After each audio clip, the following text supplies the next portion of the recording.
আসসালামু আলাইকুম viewers, welcome back to my channel. আজকে আমি আপনাদেরকে শাহী খাসির কোরমা তৈরি করে দেখাবো। চলুন রেসিপিটি শুরু করছি।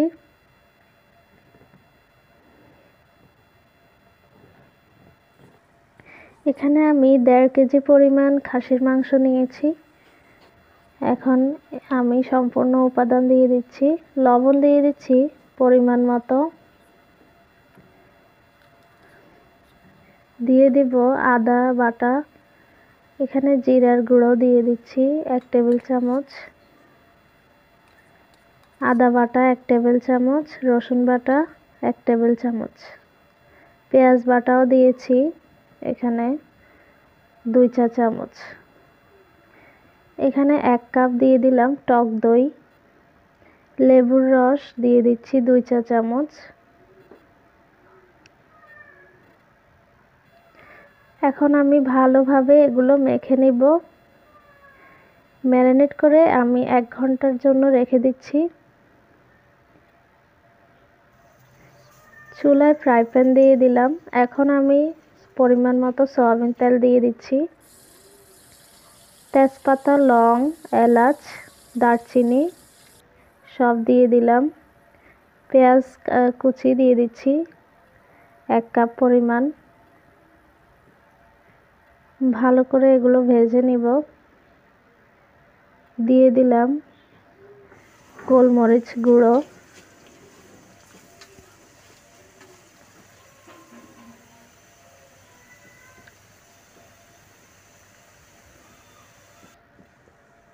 এখন আমি সেই খাসির মাংসটা দিয়ে দিচ্ছি ম্যারিনেট করে রাখা। এগুলো এখন ভালোভাবে কষিয়ে নিব। মাংসটা যত কষাবেন স্বাদটা তত দ্বিগুণ হবে।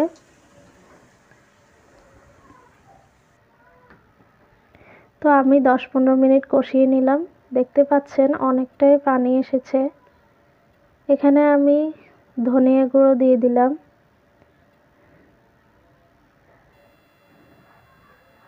সামান্য পরিমাণে 1/2 চা চামচ।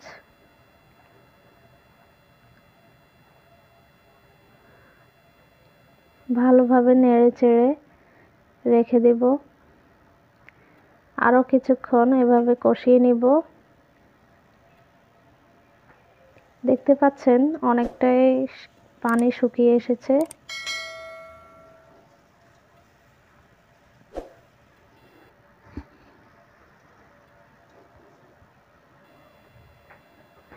আমার কিন্তু মাংসটা অনেকটাই সিদ্ধ হয়ে গেছে। এর মধ্যে আপনারা চাইলে গরম পানি দিতে পারেন। তো আমি এখন 1 কাপ পরিমাণ দুধ দিয়ে দিলাম। এখানে আমি বাদাম গুঁড়ো দিয়ে দিচ্ছি, কাঠবাদাম, কাজু বাদাম এগুলো গুঁড়ো করে নিয়েছি। ভালোভাবে মিশিয়ে আমি আরও 10 মিনিট রান্না করব।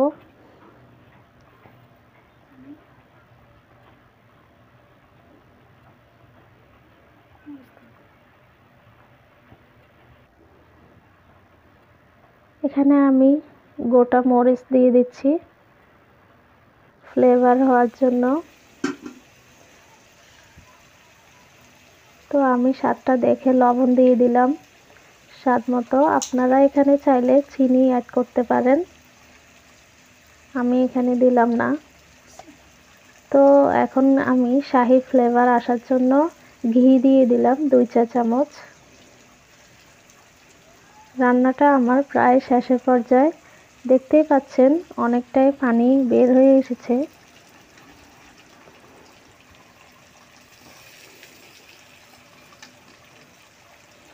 একটু মাখা মাখা করে আমি নামিয়ে নেব।